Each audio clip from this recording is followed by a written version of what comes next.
CP Sumathi operation Pokiri. Dilsukhnagar metro వద్ద అర్ధరాత్రి ఒంటరిగా మల్కాజ్గిరి కమిషనర్. స్థానిక పోలీసులకు తెలియకుండా సివిల్ డ్రెస్లో వెళ్లిన ఆఫీసర్ 3.5 గంటల పాటు అక్కడే వస్తాబా అంటూ పోకిరిల సతాయింపు. తెల్లారి 3 అయ్యేదాకా రాని ఒక్క పెట్రోలింగ్ వెహికల్. ఇక మన పెట్రోలింగ్ కథ ఏంది?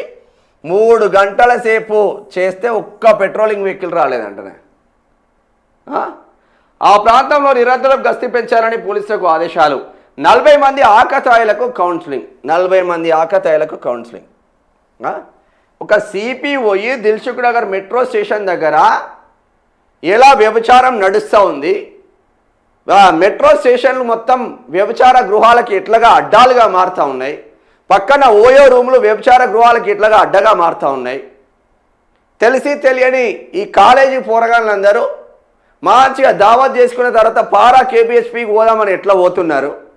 దిల్సుఖ్నగర్ పోతే చాలరా ఏదో ఒకటి దొరుకుతుంది పా నడు అని ఎందుకు పోతున్నారు? మరి కేబిహెచ్పి పోలీస్ స్టేషన్ అపోజిట్లో పోలీస్ స్టేషన్ ఉన్నది. ముందే వ్యభిచార గృహాలు విచ్చలవిడిగా రన్ అవుతూ ఉన్నా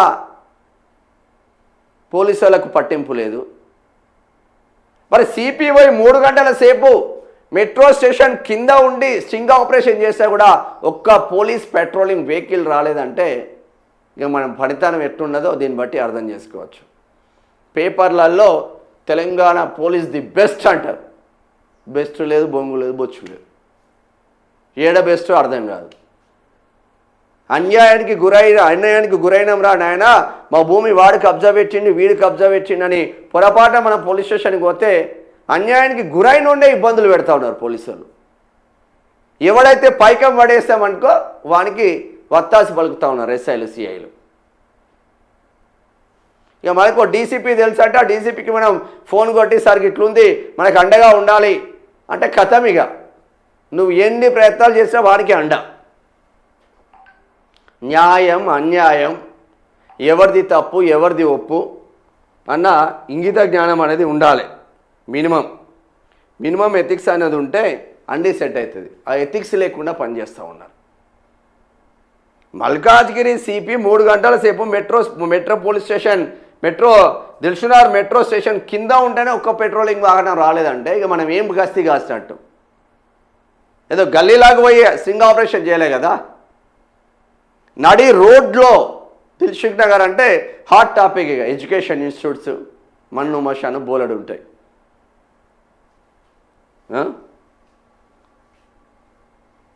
చూడిగా హైదరాబాద్ నగరంలో అర్ధరాత్రి ఒంటరిగా తిరిగే మహిళలు ఏ విధంగా వేధింపులకు గురవుతున్నారు, పోలీసుల నుంచి వారికి ఏ రకమైన రక్షణ ఉందో తెలుసుకోవడంతో పాటు పోకిళ్ల చేష్టలకు చెక్ పెట్టడానికి మల్కాజ్గిరి కమిషనర్ సుమతి స్వయంగా రంగంలోకి దిగారు. కమిషనర్గా బాధ్యతలు స్వీకరించిన రోజే అంటే గత శుక్రవారం ఆమె ఆపరేషన్ పోకిరి చేపట్టారు. ఈ విషయం ఆలస్యంగా బయట పెట్టారు. యూనిఫామ్లో కాకుండా సివిల్ డ్రెస్లో సాధారణ మహిళల ఎలాంటి సెక్యూరిటీ లేకుండా దిల్సుఖ్ నగర్ ఏరియాలో అర్ధరాత్రి 3.5 గంటల పాటు ఒంటరిగా నిల్చున్నారు.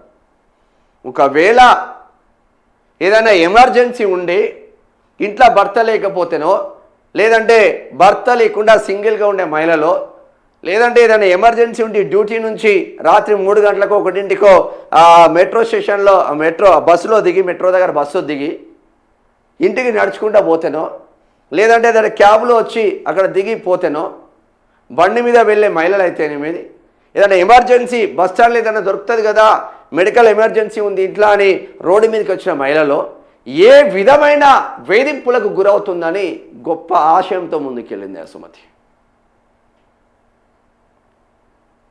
ఇక మన పెట్రోల్ వెహికల్ మరి దిల్సుఖ్ నగర్ పోలీస్ స్టేషన్లో పడుకున్నాయా, చైతన్యపురి పోలీస్ స్టేషన్లో పడుకున్నాయా, అటుపక్కన ఉన్న గడ్డి అన్నారం పోలీస్ స్టేషన్లో పడుకున్నాయా, కూతవేట దూరంలో ఉన్న మలక్పేట పోలీస్ స్టేషన్లో పడుకున్నాయా మాకు తెలియదు. ఇటు పక్కనున్న ఇప్పుడు దిల్సుఖ్ నగర్ మెట్రో స్టేషన్కి కూతవేటు దూరంలో సరూర్నగర్ పోలీస్ స్టేషన్ ఉంటుంది. ఆ దిల్సుఖ్ నగర్ సాయిబాబా టెంపుల్ పక్కనే ఉంటుంది సరూర్నగర్ పోలీస్ స్టేషన్ కూతవేటు దూరంలో.